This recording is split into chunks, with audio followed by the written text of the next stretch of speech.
Now, Investment, Trade and Industry Cabinet Secretary Moses Kuria has appeared before the Senate to answer to questions regarding the removal of 35% duty on edible oils and substitute it with 10% export and investment levy, an issue that has put him at loggerheads with a local media station which has alleged that the cost of edible oil was still high.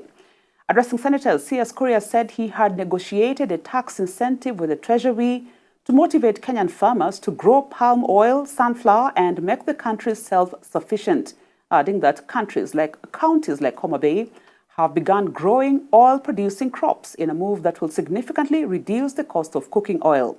The CS further said as per a cabinet approval, the Kenya National Trading Corporation KNTC will leverage on its infrastructure and capacity to help stabilize prices of all essential items in instances where price swings of essential items are abnormal and against the public interest. The CS has been in a public spat against the media house and threatened government officers from advertising with it over their stand on the edible oils, a move that has seen media groups castigate the CS over attempts to muzzle the media.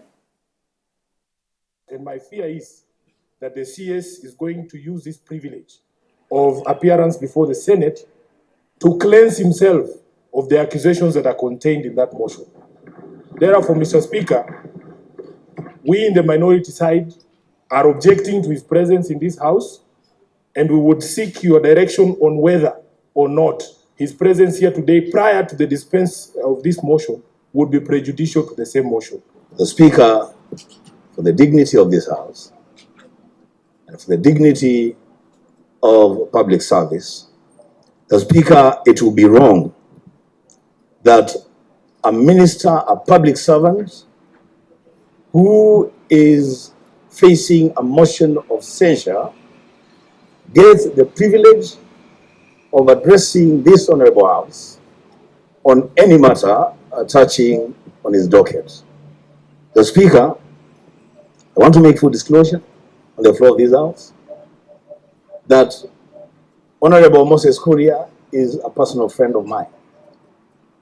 But when it comes to matters of public service, the Speaker, friendships take a back seat.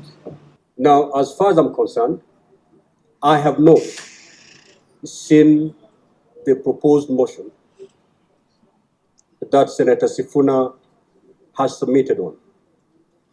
And therefore, having not seen this proposed motion, I am not apologizing. First, they should apologize to Gerard Andai, whom they have threatened to fire just for wanting to write an article that is balanced. My friend, I've been a media owner before. I've been a writer in your newspapers and all that before. There's nobody who is pro-media more than me. But I know the difference between media and what Thomas Baldwin called the prerogative of the harlot, the exercise of power without responsibility.